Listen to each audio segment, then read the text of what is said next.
So today my guest is a chef, a restaurateur. He's the owner of El Camino, which is celebrating its second birthday very soon. And also Dos Amigos, which is the newest addition to the Zwan Tui foodie scene in FKN. So my guest today is Calvin Bui. Thank you very much for coming on the show. Thank you for having me. How's your day been so far? It's been a media frenzy. We just finished a interview with Restaurateur before this, so it's definitely fun to see how much media's in Vietnam right now. It's definitely different than what it was 10 years ago. But yeah, I'm happy to be here, and finally we have time to sit down together. Yeah, I was going to say, so Calvin has been the hardest person to get time to sit down and have an interview with. I've actually been trying to get Calvin on the show since season 1. We've had a couple of scheduled interviews and things haven't gone on both of our parts. It's really difficult. He's a very busy man. I'm quite busy as well. So I'm glad that we finally get to sit down. Sure. Conversation. And it's interesting to see the media scene in Saigon has really, developed. Yeah. And it's good to see. And there's food and beverage is a big part of that as well, right? Definitely. I think the number of restaurants over the last 10 years has increased incrementally. Vietnam is still young on the food map in Southeast Asia, but the cost to create a restaurant here is a lot less than a lot of restaurants elsewhere. And I think that young entrepreneurs, young individuals who, they have something to say. They have something that they want to share with the restaurant world. They're coming out with pop-ups, and they're coming out with restaurants on all different scales. And it's a really exciting time to be in Saigon right now. So really excited to be part of this big push when it comes to F&B. And you were early in the scene, right? And that's something we've talked about this on the podcast, not just in terms of F&B, in terms of comedy, the arts, creative scene. Saigon is such a new kind of fresh canvas for many of the different scenes. So it's good that you can get in early and you can do a lot, right, that you maybe couldn't do in different cities. Yeah. I mean, I think for the most part, the young Saigonese, they're really open to seeing what we have to come up with. And it's really exciting to see them come and enjoy and experience just the arts on all different scales. Whether you talk about fashion, you talk about filmmaking, you're talking about comedy that you mentioned earlier, even restaurants. It's really a city that opens its arms and accepts all of us in. And that's really cool. And what the feedback that I've always been given is that the creative scene, I think it's the same in the food and beverage scene because I've seen it, they all support each other, right? There's obviously some competition, but it's not more of a friendly competition, and everyone will help bring each other up. I agree. I think that, the city is only so big, and we're all, as individuals and as artisans, trying to make people happy.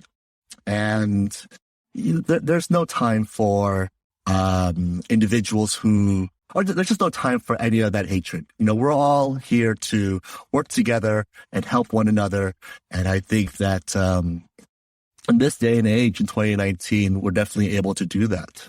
And I have to give a shout out as well. We're talking about the different scenes. The podcasting scene exploded this year in Saigon. So I started in May and I looked about the scene, and there was the Saigoneer podcast. And then not long after that, there was the Sexy Meatloaf podcast, which is Mark Gustafsson from Via Craft and along with Josh.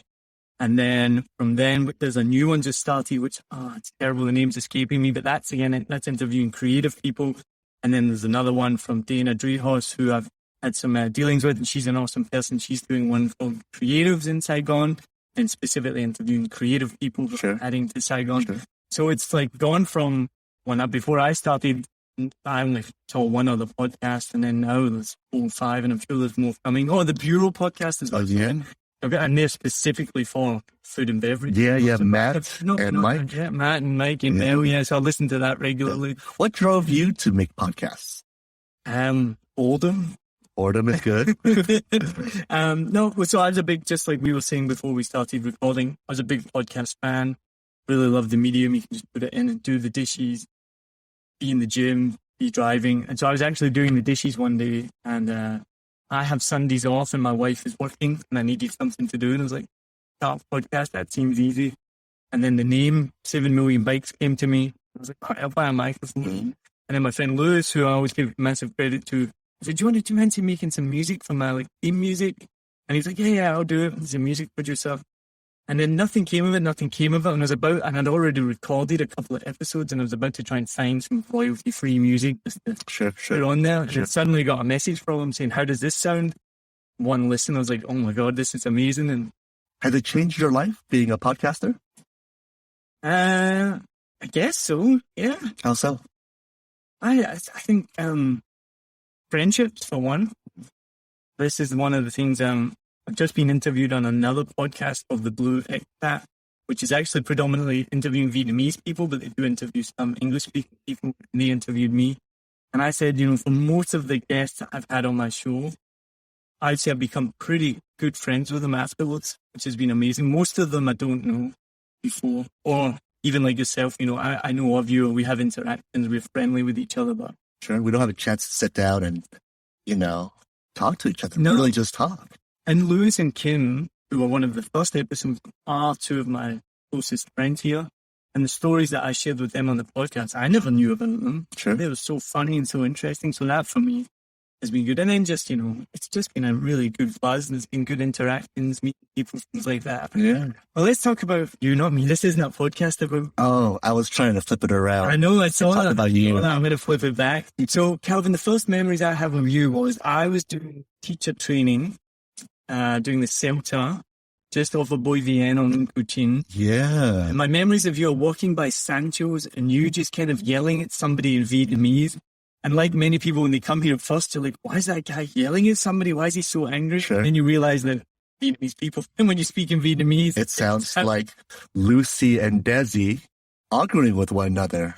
But in true actuality, I'm a very nice guy. Yeah. I probably never yell at anybody. And now obviously then you realize, he's not just some crazy guy in the street yelling at someone. He's just talking to someone and having a conversation. But I always used to love going to Sancho's. You were always very generous with shots of tequila. Thank you. It was always good. So you used to be... Were you the chef or the owner? I was the chef and owner of Sancho's, and way back then. Mm-hmm. And, we were looking to create a very, just a dive bar atmosphere that served good Mexican food. Mm-hmm. And 3 years of owning that place, we moved on from there. I think in it'll be... early 2018, 2017 was when we moved on, and then we opened up El Camino.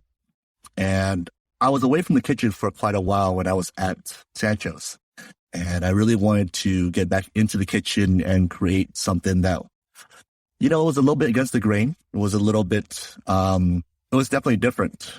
We took approach and we made a Korean Mexican fusion. We did so in a space that used to be a storage room. So my wife and I created El Camino, and we wanted a place. One of our key principles for any restaurants or bars that we open is we want something that is non-pretentious. We want something that is definitely new, and again, I use that term going against the grain very often in my cooking and in what we do. But we wanted something that was for the Saigonese, people who brave the traffic, they brave the air quality, they brave all these things. And I wanted to do something that was special for them. I wanted friends and family to come into town and say, hey, I have a place to take you. It's called El Camino. They do this crazy rendition of Mexican Korean fusion tacos. And I wanted the guests to go back to their hometowns and say, you know what? We just had this, incredible experience, and it was in Saigon. And no one would believe them because who would ever think that there would be Mexican, Korean taco place in Saigon. And do you see on the TripAdvisor reviews, have you achieved that? Yeah, I mean, I think I'm pretty fortunate, pretty lucky in TripAdvisor. So we're number one right now under Mexican food. And it's so crazy because what I do is completely opposite of Mexican food. Shouts out to those who do authentic Mexican food here in Saigon. But it was just never we never set out to do something really authentic. We always wanted to do something that was us, that was very LA-esque, where from it was just a hodgepodge of all these different types of cuisines mixed together into one restaurant. And El Camino is just not just a restaurant. It's almost like a lifestyle. It's how we live. It's treating others fairly, and it's treating others with respect, and giving out a price that we really firmly, really believe in, and doing it at a price point that allows everybody to come in and enjoy what we offer. We'll be right back. Join pilot and adventurer Fernando Pino as he takes you on journeys to discover exciting destinations across the UK and Europe. You'll fly with him to hidden gems and experience local culture, from bustling streets to serene hideaways and the best places to eat, sleep, and play. Travel Plans is more than a podcast. It's your ticket to exploring the world and its history with a friend. In this episode, we are flying to discover a beachside paradise perfect for the whole family. Discover golden sands, activities galore, and even free childcare so you get your own break too. Why am I still here? Well, I'm not just saying this because you're sitting in front of me. I'm a pretty regular customer at El Camino. You've done an amazing job. The food there is incredible. What made you choose then Mexican and Korean food? Yes, that's always a funny story. So I think every chef is classically trained in French cuisine. And I was that a long time ago. And I've worked my ways through San Francisco's kitchens, and there was one restaurant that I was working at, and I used to make their master stock. And, we're talking, big vat of oxtail, and we would make their stocks every week. And it was my job as chef to create a staff meal. So there were some days that I would try to create some really extravagant things for the kitchen and the front of the house staff. But the one thing that all the staff always loved was my oxtail tacos. And it had a lot of deep flavors of pho in there. That's just how I do my beef stock. And I remember one day, this was like 2004, 2005. I had to cook something and I was kind of behind the ball. So I took all the oxtail meat and I just made a little taco stand for all the staff. And lo and behold, they ate every last morsel. And my chef kind of jokingly said to me, I think one day you're going to open up a taco shop. I said, no way, dude. I worked too hard to, be good at what I do. And, I am doing this French California cuisine where it's like, French techniques, but California seasonal ingredients. And back then that wasn't even a term. And he's like, no, I really think that one day you're going to open a taco shop. I just kind of put it behind me. I guess you fast forward, 15 years or 13 years, whatever. And here I am making tacos for everybody. So I think it's kind of one of those cool things where I just cook food that I enjoy cooking. I cook food that I want customers to appreciate. And I'm definitely not everybody's cup of tea. I definitely use flavors that, not everybody is accustomed to. But at the end of the day, I put my heart, on that menu, and I work And I really try to create something that people can enjoy. They get off their phones, they get off Instagram, and they just focus on the food in front of them. And hopefully some people enjoy it. And is that why El Camino is so dark, so people can't use Instagram? Yeah. It's exactly the reason. So during 2 years ago, that whole Instagram phase was going around with the hashtag InstaFood. And my wife and I were like, if they spend all that time taking photos, that food's going to get cold. And that food's not going to be good. And they're going to complain. So we purposely used Edison bulbs. We purposely made it so dark that the photos come out so ugly.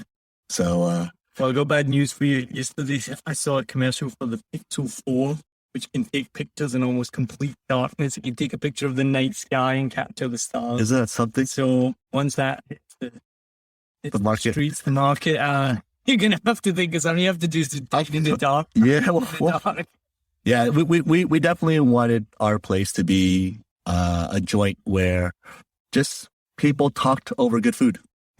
It's a good hangout spot. I like it. It's like what you said to me, I think before you even opened it, it's going to be like a speakeasy. It's a speakeasy style. Through somewhere else. Yeah, you go through somebody else's bar, and then you go through a secret glass door, you turn left.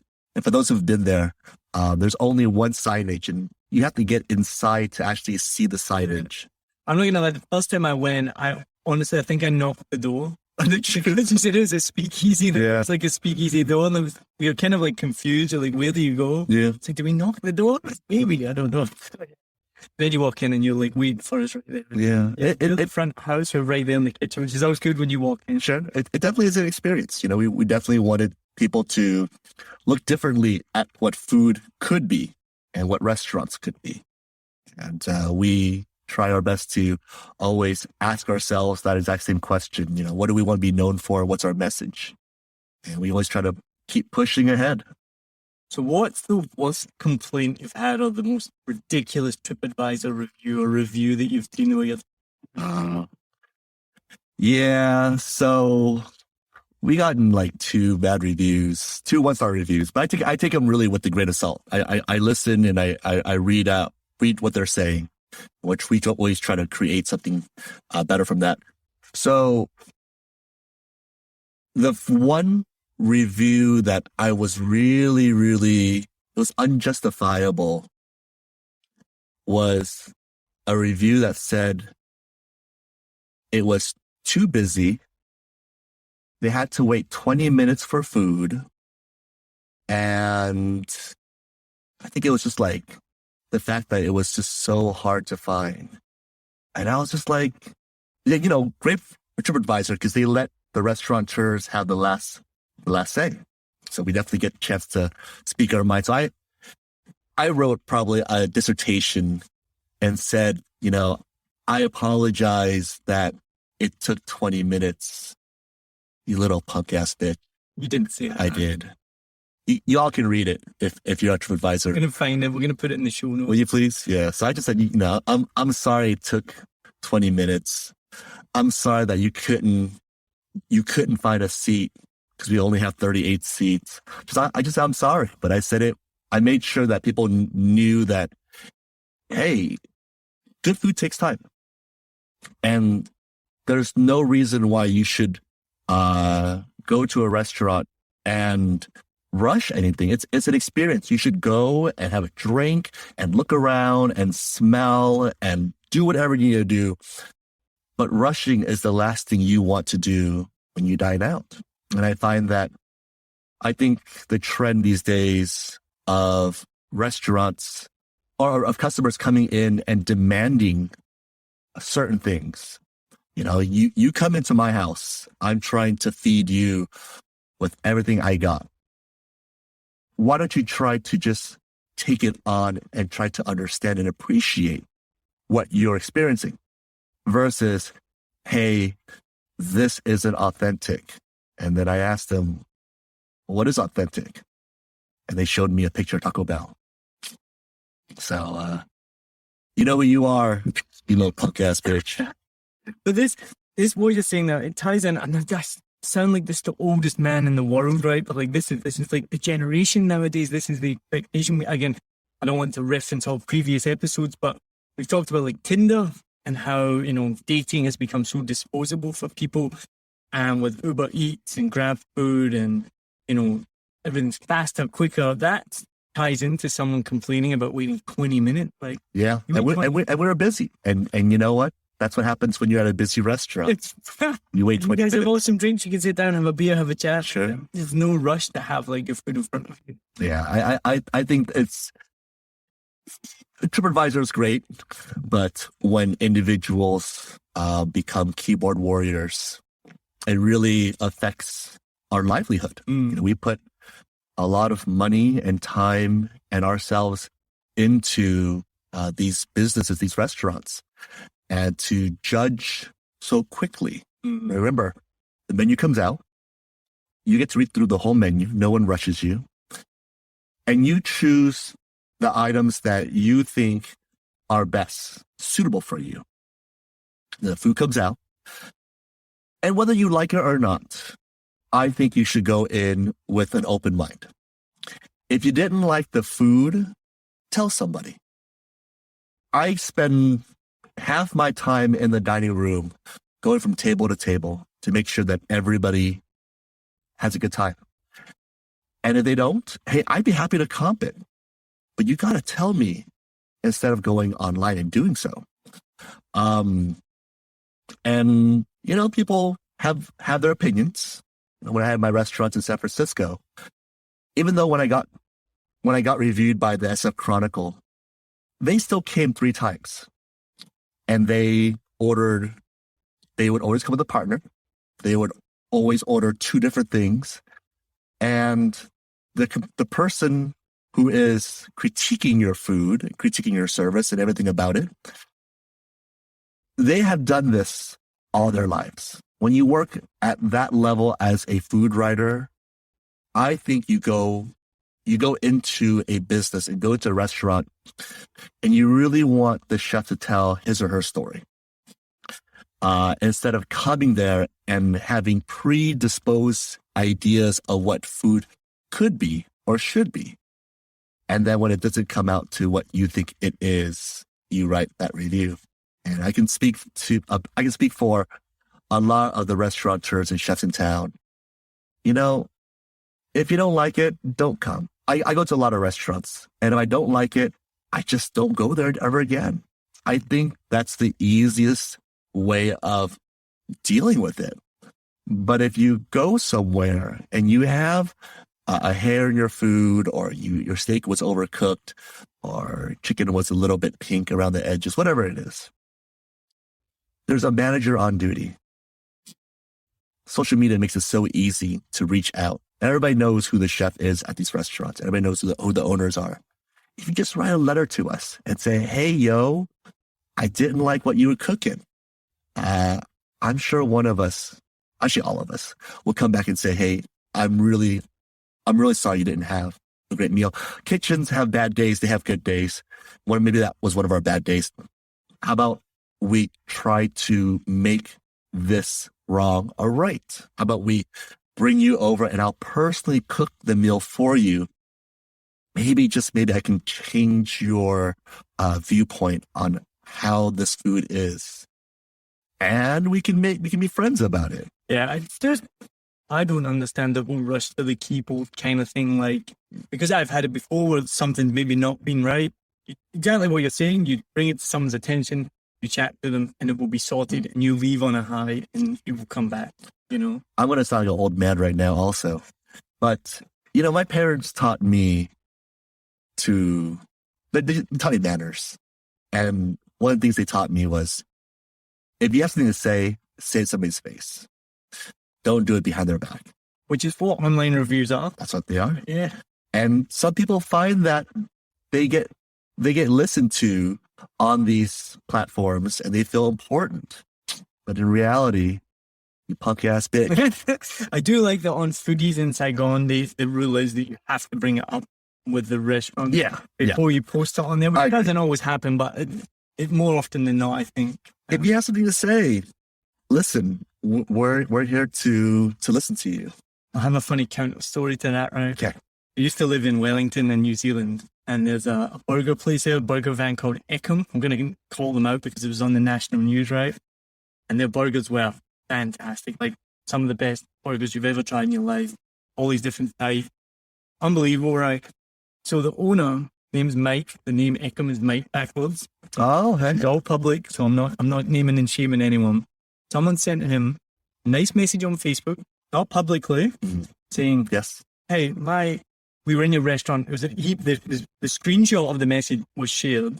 It was super nice. Hey, just letting you know, my kid maybe got food poisoning. They've been sick. The rest of our party were fine. I just wanted to bring it to your attention. Sure. We think it might have come from your restaurant. Sure. Oh my goodness. He, I think, was wasted. He was that night. It was like a Saturday night, and he went on this rant, Facebook, calling out basically like every category of his customers, apart from like hipsters. It was like the businessmen that come in, the mum with the kids, like this, that, and the next thing, like just this vitriolic rant, because he's like, this one woman said she got food poisoning here, blah, blah, blah. And so it blew up. I remember waking up on like a Sunday morning, all over my news feed. What's happened? You find the source of the story and blah, blah, blah. Makes the national news. They're interviewing him, not repentant, like at all. Didn't take the chance to take it back, and say, oh, I was having a bad day. Just keeps going at it. He owned it. And I'm not kidding. We never went back. Yeah. Because of that, because he was just such a dick. We were like, okay, we're not going to go back there. Like, that's terrible. We just basically like sabotaged his own restaurant, which was still to this day. If you go to Wellington, actually do go and try Eckham Burger because it's insanely good. But the guy, you look at sports athletes, and the magnifying glass is on them 24/7. Baseball, because the World Series in America just finished. It's really tough when you're a chef or you're a restaurateur, because all eyes are on you, and you have plenty of friends who support what you do, but then there are individuals out there who they really want to just tear you down. So imagine a year, there's 365 days. I try to stay open 330 days of the year. And every single thing that I put out with these two hands, my hands are up right now for those on the podcast. I'm getting judged upon that every single day. And not everybody's palate is the same. I don't have the same palate as you or anybody else. But that's what makes us different. I think that people don't enjoy dining out anymore. I think the going out dining scene has become something that individuals look at and say, oh, I got to get on my bike. I got to get in a car. I got to go and eat. It talks. Yeah. You can do it on an app and it shows up what you're doing. I'm sorry. When I was young, I had to get 3 A's. That's 50%. I had to get 3 A's on a report card that comes out every semester just to get taken to, the local Sizzler. I don't even have Sizzler back home, but Sizzler's not that good. And we used to enjoy every single minute of going out, because we would put our best clothes on. It meant we didn't have to eat Vietnamese food that night. It meant we didn't have to do dishes. It meant I could eat honey mustard, in the 80s, because honey mustard was so cool. And these days, people want what they want now. How old are you? 41 now. You're 41, I'm 37. We're just like that now. We turned that corner now. Sure. We're just like misty-eyed about the good old days, and anyone listening to this that's under 30 is just like, shut up. Come on. Seriously. Get some crab food right now. Yeah. So let's move away from the restaurant. Sure. Let's talk about your background. So you're VQ. Yes, I am. You were born in California. Your parents are from Vietnam. Yes. How did they end up then, or how did you end up in California, I guess? My parents were broke people. They went over in 75. And how it came about was probably a good 6-pack and a little bit of leaven. My parents had me in the late 70s, and we grew up in a small city called Huntington Beach in Southern California. They call it Surf City, USA. And, me growing up, it was great. America was a really cool spot. We grew up a few blocks from the beach. So there was lots of bonfires at night, a lot of barbecues in our backyard. We had a little neighborhood gang, and we traded baseball cards, read comics, things that probably no one does anymore. And I didn't start my career in the culinary field. I was actually a Wall Street banker, and I did that for a number of years. When 9/11 happened, I moved out of New York and back to California. And instead of going back to Huntington Beach this time around, I moved to San Francisco. And I think in 2003, I started my culinary education, and I've been hitting the kitchen ever since then. Did you learn cooking from your parents? No, my mom's a horrible cook. I think a story that I tell a lot of the media is I used to love spaghetti and meatballs. That was like my jam back then. And one day, my mom didn't have any tomatoes in the house. There's no tin tomatoes. There's no tomato paste. There's just ketchup. So my mom made spaghetti out of ketchup, and she put it in front of me. And it looked like spaghetti. It smelled kind of sweeter, but it smelled like spaghetti. And so I took a big mouthful of that. And, she thought nothing of it. She thought ketchup is made of tomatoes. So what's wrong with you? And when I ate it, and I had to finish it because, I think it was 83. No one didn't finish their food. If you didn't finish it that night, it would go into a box, like an old margarine box, and it'll go in the fridge, and it'll be served to you tomorrow. And if you didn't finish it then, I promise you the next day, you would have it the next day. And she would somehow find a way to put it into other foods and surprise you because spaghetti with ketchup is there. So ever since then, and the joke around the house is, when the holidays come around, I cook everything. And I always say, I don't want you making ketchup spaghetti anymore. I don't trust you. That's awesome. And so your parents, did they talk much about coming from Vietnam, moving? No. My parents wouldn't speak a lick of Vietnamese to me growing up. No. And I think that's why my accent to this day is so hereditary bad. It's just horrible. I didn't learn any Vietnamese until I got to Vietnam 10 years ago. And I learned Vietnamese like everybody else does. I learned Vietnamese by watching television. And, you put on TV and they're acting and they have a certain way of speaking on television. And I find that my Vietnamese sounds like theirs. So they always say that I'm over dramatic when I speak Vietnamese. Well, that ties into what I said about the first time That's right. went to Vienna. That's right. Yeah. So you're a Wall Street banker? Oh, it sounds really cool, but I was just doing work. That's terrible. It does. I did what I did. I loved what I was doing. I was doing mortgage-backed securities, and I was good at what I was doing.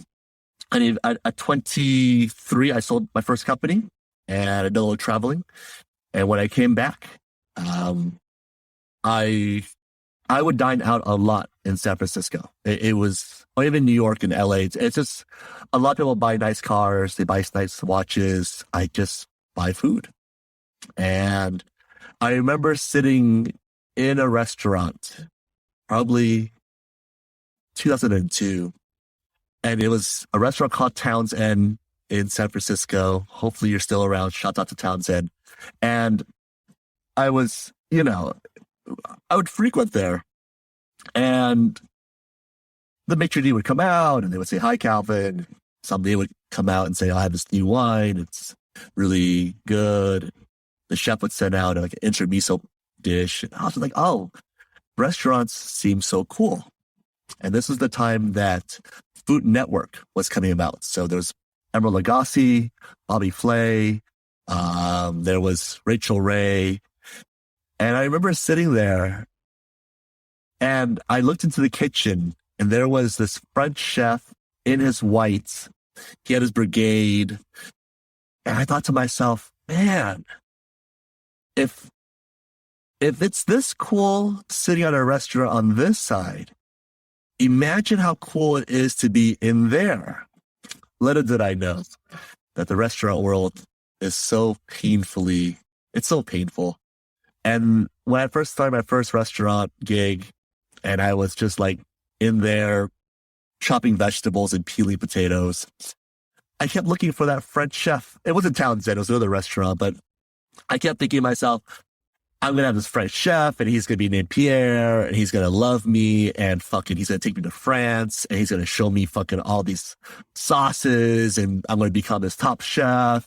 And no, my first chef was named Jose, and not to be, racist, but his name was Jose. He was Mexican and he taught me so much of how to be just clean and be tight. And he used to say something to me, if you can lean, you can clean. And ever since then, every time I had like 2 minutes, I would just like wipe something down.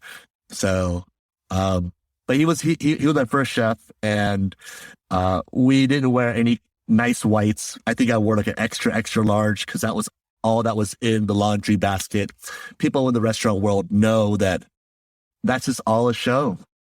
And that the real reality of it is it takes so much heart to do what we do and to have, just try to make people happy. It's definitely an orchestra. What's been your biggest challenge? I think the biggest challenge to me has been trying to find my own voice in the culinary world. Cooking something that was near and dear to me, something that I really believed in, something that was different than what the trend was going right now. The hardest thing for me was to do less to my food and to simplify what we do and really find quality ingredients. I think anybody can mask stuff with salt and sauces, but yeah, but you try to do something without that those masks, and you'll realize that cooking is hard. Well, I want to get your opinion on this. Someone said to me recently that the best Vietnamese food in the world is in London, and I looked at him and I went, "What are you talking about? We live in Saigon. Sure, the best Vietnamese food surely here." And he went, "No, because the freshest ingredients and the best ingredients are in London." So he was like, "Adam, like the best Vietnamese food is in London." What's your opinion? All right. So for those who know me back in the SF days, they know that I started my career at a restaurant called Slanted Door. Slanted Door is pretty much the godfather epicenter of what Vietnamese farm to table seasonal is all about. I mean, Charles Van, my chef, has really helped mold me in my career. He's the one who told me, he said, "Hey, you're going to own a taco shop one day." And I just said, "Hey man, dude, come on." And, he took farm to table, he took Vietnamese recipes, he used the best ingredients he possibly could find from the farmer's market, from the beef purveyors, everybody, just seafood purveyors.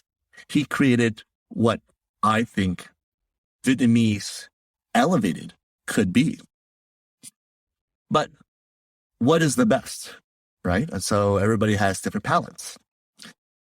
I like to eat food that's more rustic. I like to eat food that's more regional. I like to eat foods that there's a story behind it. So, is Vietnamese food overseas better because of the ingredients? I think ingredients do play a big part, but it's up to the chef and his or her team to create something phenomenal. So I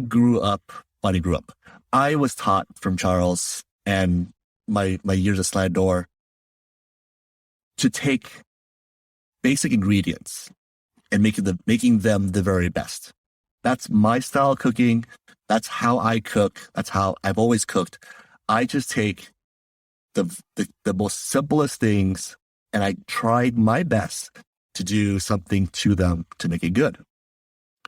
But if you're using, Wagyu, or you're using foie gras, or you're using all these ingredients that are not native to Vietnam, it's hard to call it Vietnamese food. So I'm sure what they're doing in London with Vietnamese food is extraordinary. But if they had to buy ingredients the way we buy ingredients from the markets, from our purveyors, I'm sure they'll have a hard time. But hey, to each their own. Again, you got to put your heart out there. You got to put yourself out there, and you got to make people happy.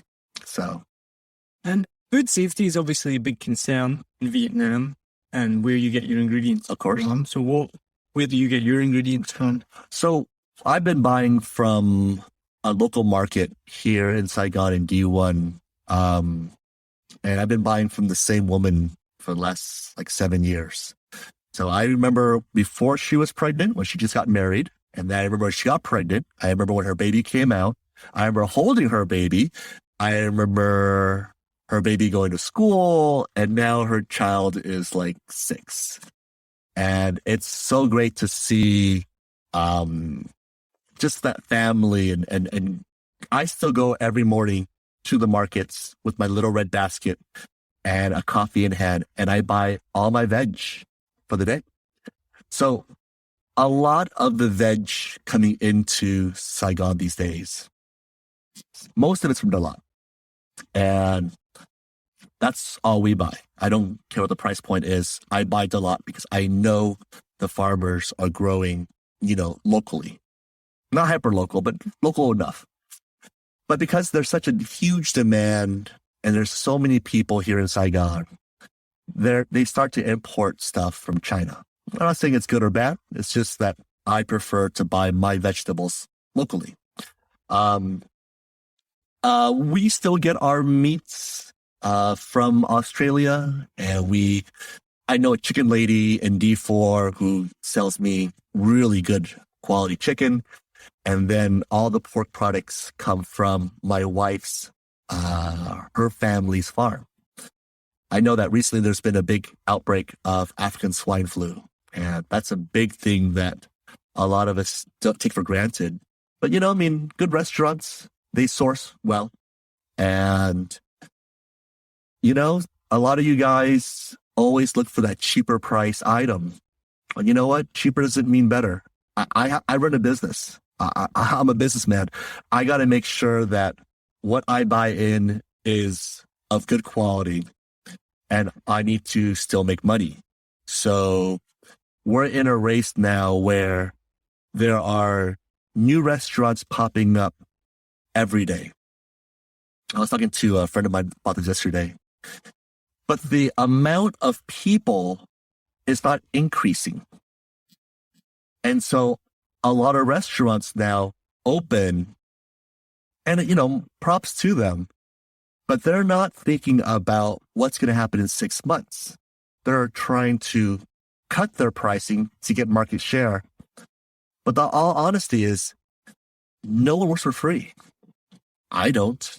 Now you don't work for free either. And I'm sure nobody works for free. So support your small businesses. Support what we do.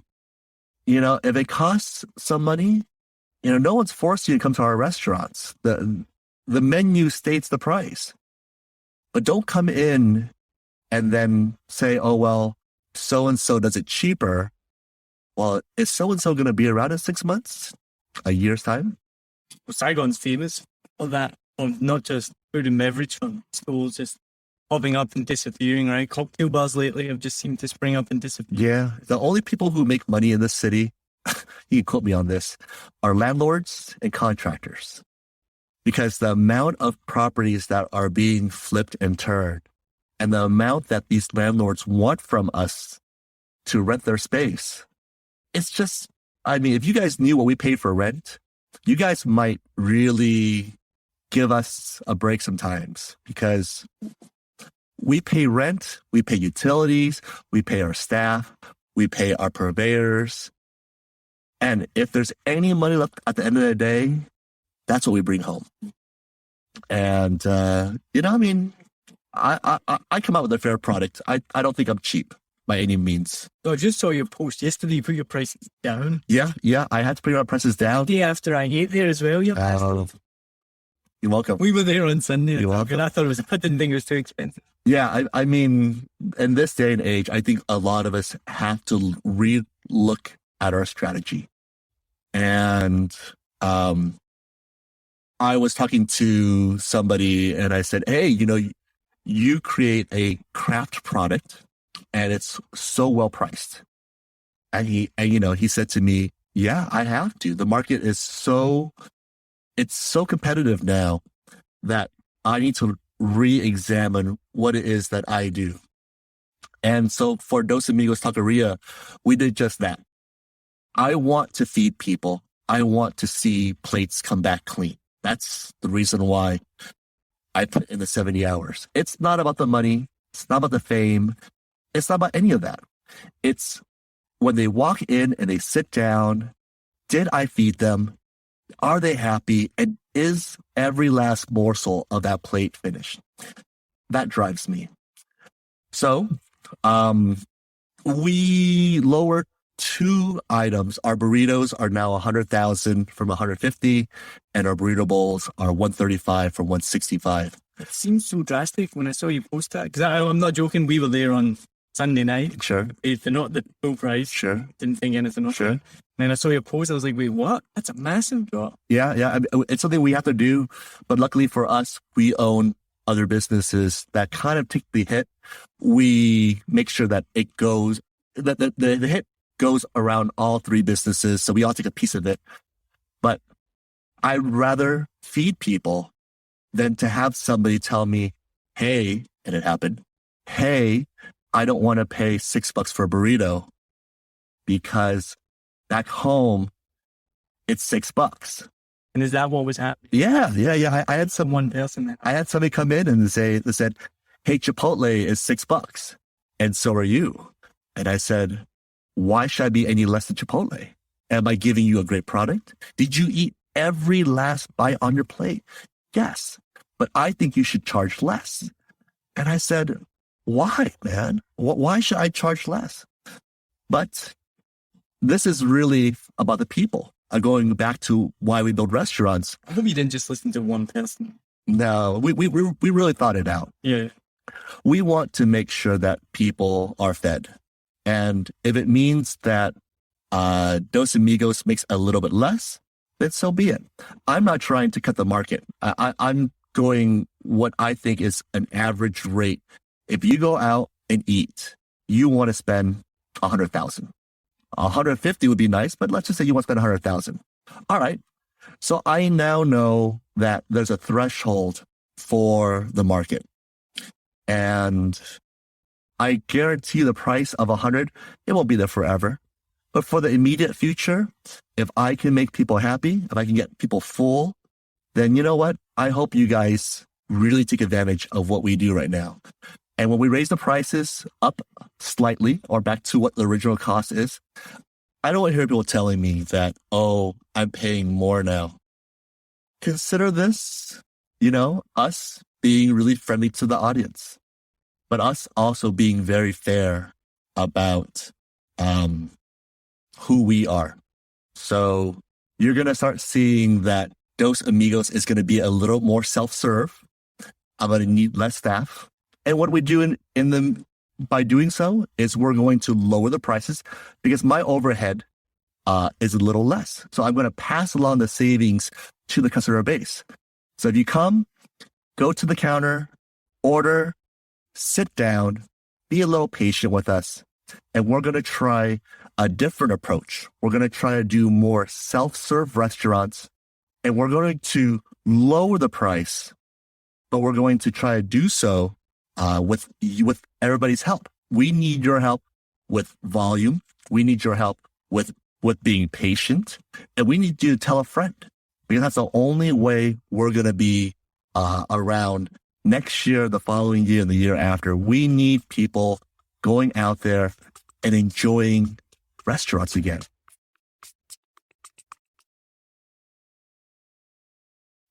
Hi, this is Ross, the host of Smells Like Humans, a show about interesting and quirky human behavior. We bring humor, empathy, and warmth to topics such as relationships, dating, work, self-compassion, weddings, phobias, aging parents, travel mishaps, death, and many more. Ever wonder what happens at a cuddle party? We talk about it. Free-range kids in restaurants? We've got some thoughts. Bedtime stories for adults? We're on it. Light, fun, unscripted conversation and personal stories. Please join us by clicking the link in the show notes.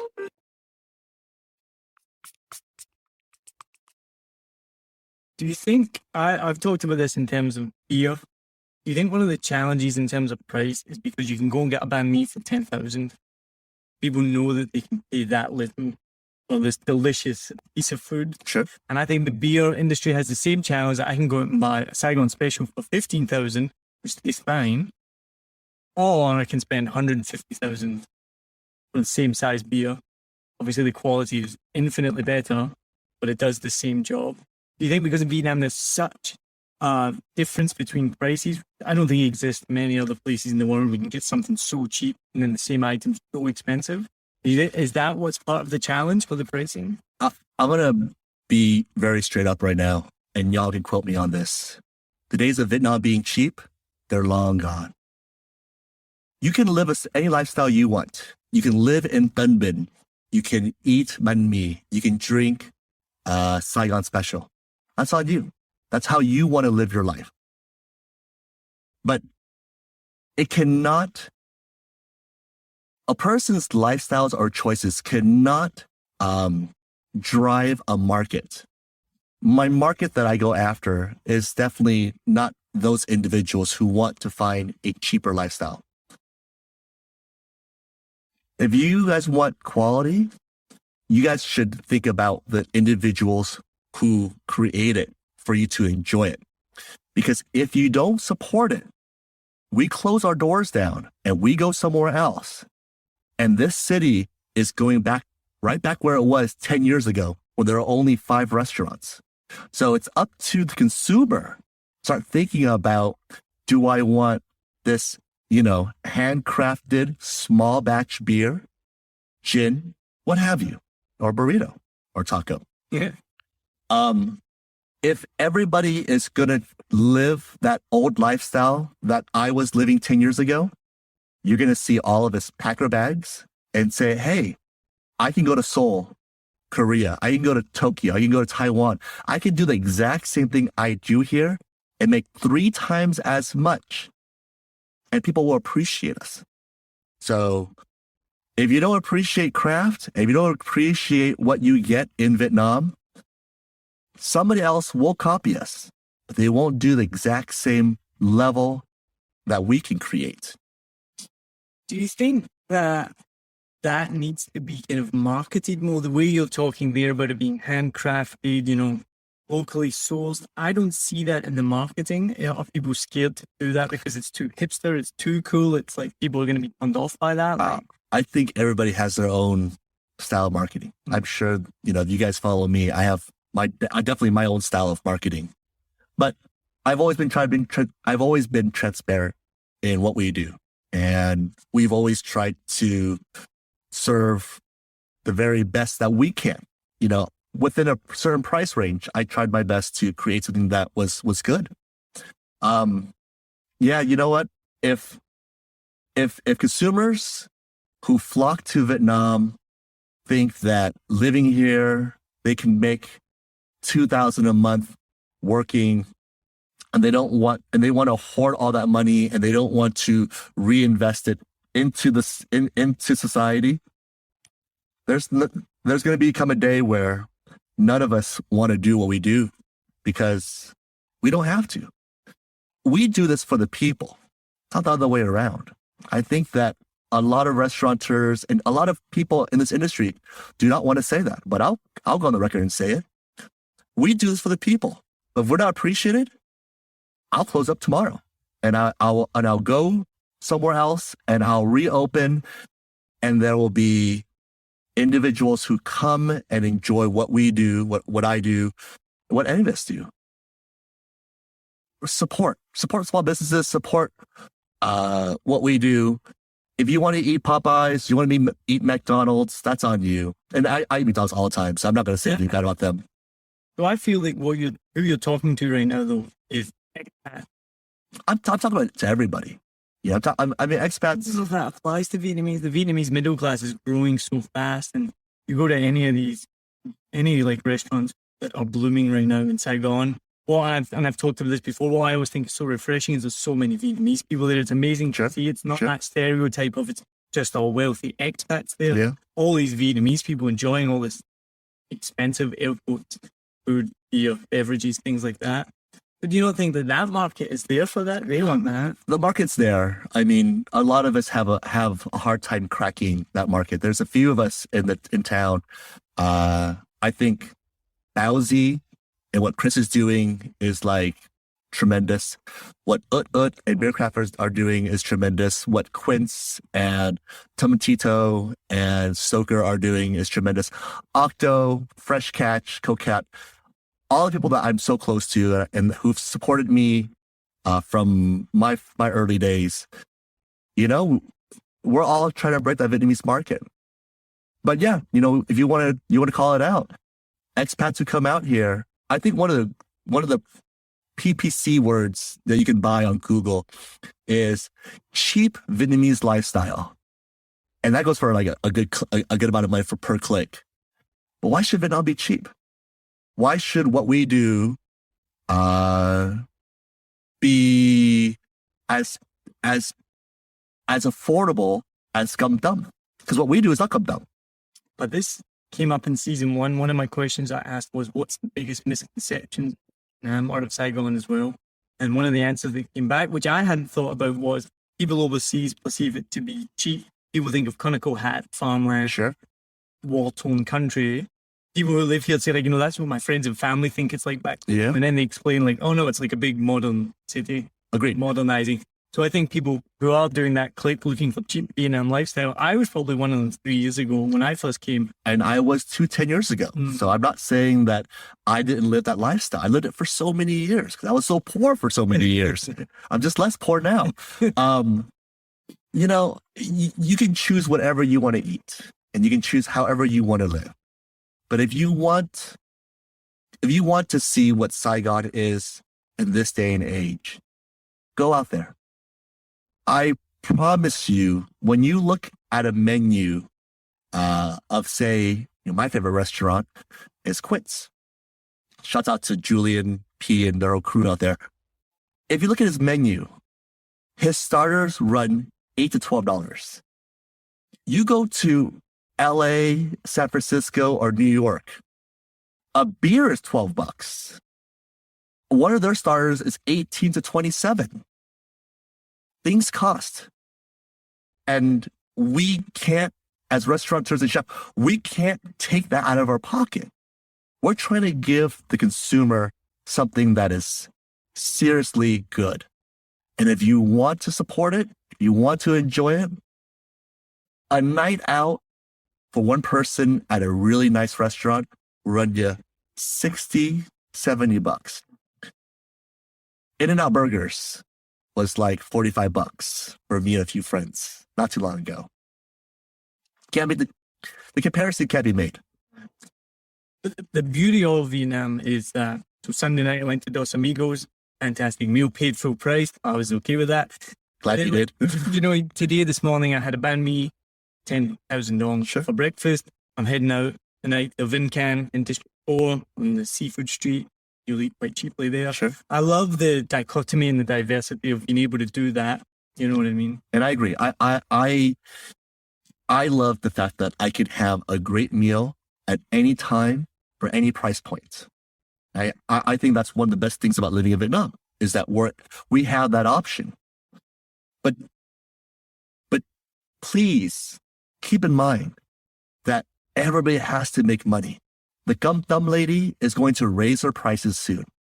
And don't argue about it. Don't go there and tell people, hey, my gum thumb lady in Food Yuan is 17,000 and you're 35.40.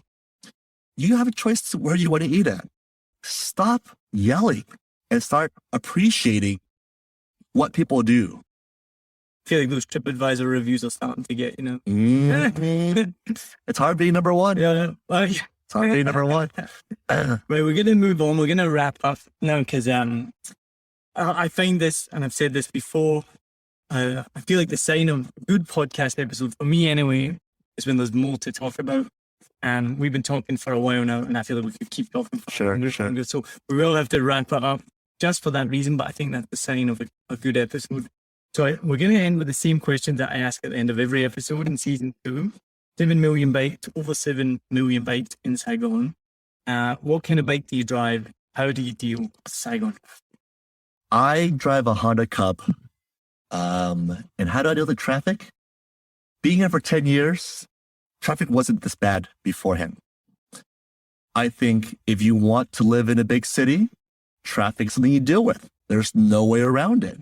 I think that if everybody just took 5 fucking minutes and let somebody ahead of them go in, we wouldn't be in this, madness every day. But no, the city is 13 million plus strong right now. When I moved here 10 years ago, it was only 9 million. And it only continues to grow.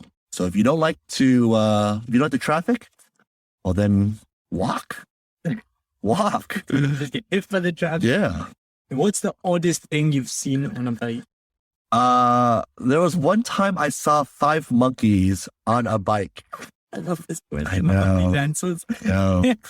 So I think it was when I used to own sandwiches on Bui then, and just this guy had 5 monkeys on his bike. He was driving down, and they were all sitting so politely, and it was just crazy. Yeah. I saw a great one just yesterday. Was this massive bike was coming behind me. I could hear it. And it overtook me, and it was like almost like a Batmobile bike, like massive big guy with tats on. And he just dainty little violin on his back. I was not expecting that at all. You've got 24 hours off away from the restaurant, nothing to do, 24 hours in Saigon. What do you do with yourself? So I think I start breakfast with something from the central region. I would say mi guan. And then I didn't have any work, I would go to Japantown and do an onsen because I think that's really cool. I'd get a massage at probably Miu Miu. I do a great set lunch around town, and there are some extremely good set lunches. You can follow my food blog, fucking Deliciousness, for more great tips on where to eat at. But I think my top, 5, Fresh Catch has an incredible set lunch. Stoker, Tomatito, Octo. And if I had to choose a 5th set lunch that I eat really often, oh, you know what? There's a spot called Gum Duk in D1, and they do cafeteria-style Vietnamese food. It's really homey, and it ain't cheap, but it's really good. But that would be like my go-to spots for lunch. And then catch a movie, because movies here are insanely cheap for the quality of theaters that you get.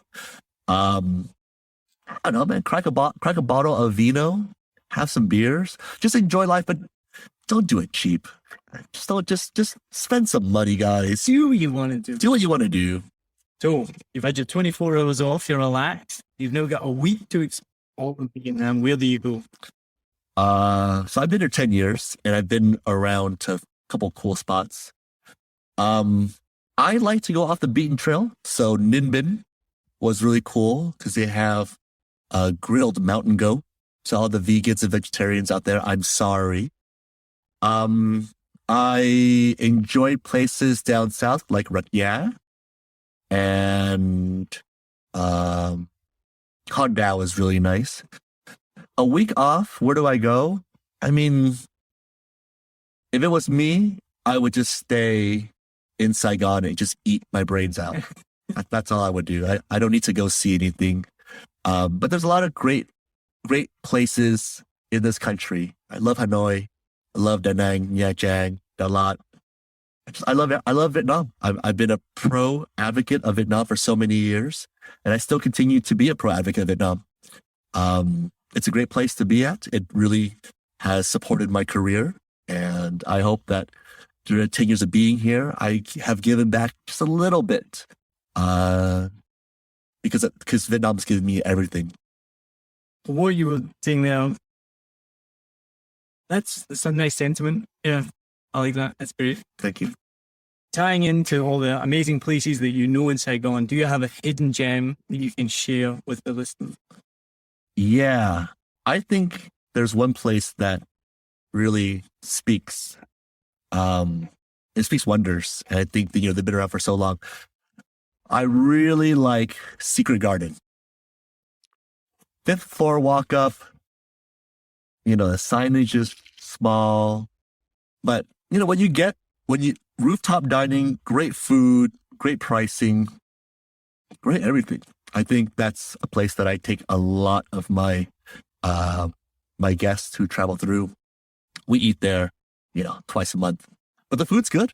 I think the food's good. Oh, I need to take my wife and our amazingness, and have to give a shout out to my wife who supports this podcast massively and gives me the time and the space to make this. So shout out to Adrian Lopez. We'll have to take her out to Secret Garden. So since we're in the shout out mode, shout out to my wife too, Jang. Thanks for being there, and thanks for supporting my crazy dreams, my crazy aspirations, and thank you for putting your life aside to help me get where I'm at. So I mean, that phrase behind every good man is a better woman. Like, it's going to be more true. When you meet that better woman, you're like, yeah, no, I'd be useless. I'd be hopeless without her. Yeah, definitely. So to wrap up, tell us what's going on with you. What's next? What's exciting? What's happening? Tell everyone. All right. So we just opened up a gin bar called Easy Tiger. And it's at 24 Dom U. It's in an alley.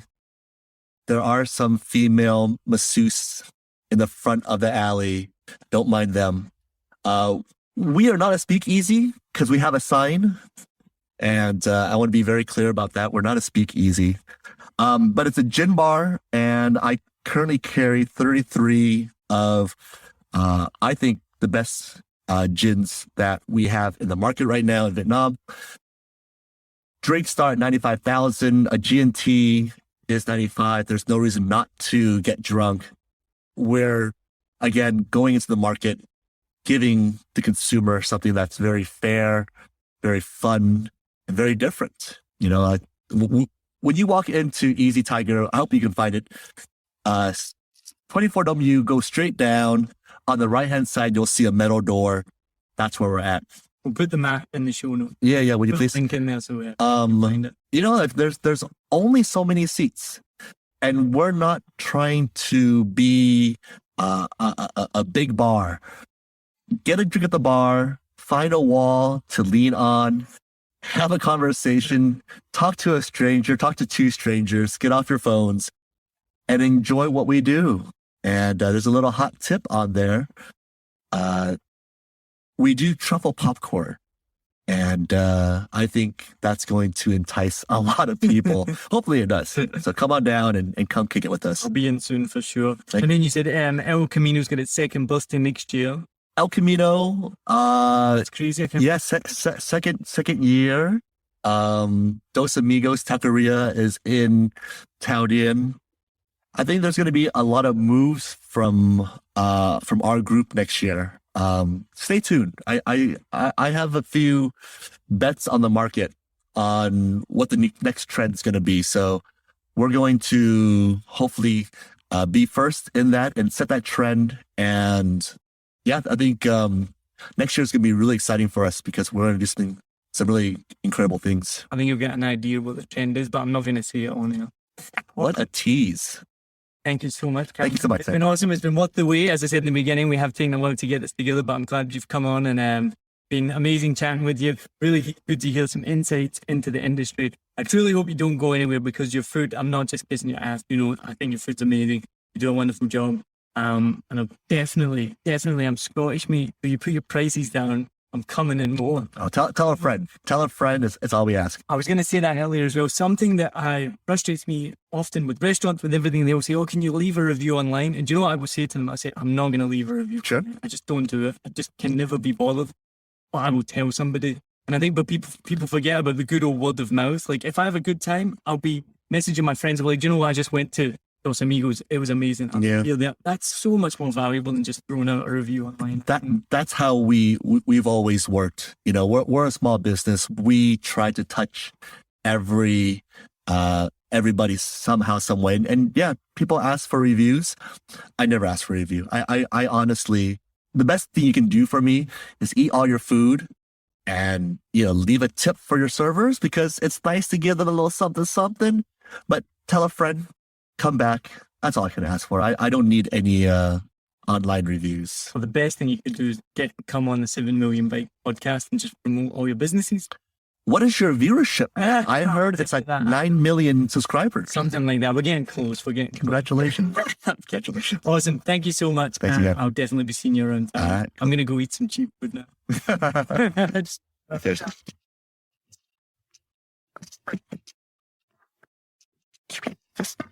Thanks for listening to this episode of 7 Million Bikes, a Saigon podcast with Calvin. Thank you very much to Calvin for coming on. Great to get an insight again into the food and beverage scene in Saigon. Thank you, as always, to Lewis Wright for composing the theme music and to Len Nguyen for helping me design the cover art. The podcast that I forgot the name of in the beginning of the episode is called Falling Jackfruit. Apologies to Falling Jackfruit for getting that. They're the newest podcast on the scene. They've just had the second episode come out, so check them out. Thanks for listening. I hope you can check out other episodes. If you haven't heard them, you can go to 7millionbikes.com or listen anywhere you get your podcasts. And if you can, please leave a review. Go to Facebook, go to Apple Podcasts, give the Facebook page a like. You can even get us on Instagram, but I'm not so active on Instagram, but go on there and give us a follow as well. So thanks again, and I hope you can tune in for future episodes. Cheers.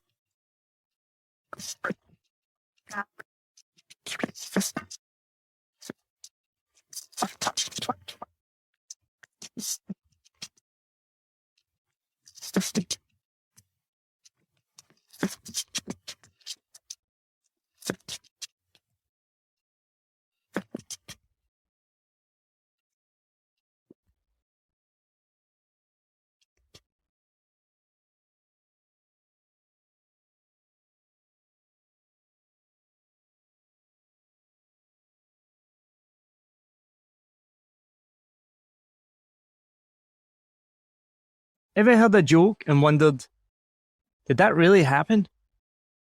My name's Neil Mackay, host of a Vietnam podcast and a comedian.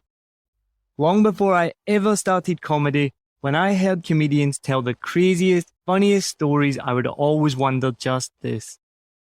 And if I ever got the chance to meet them, I would always ask straight away, did that really happen?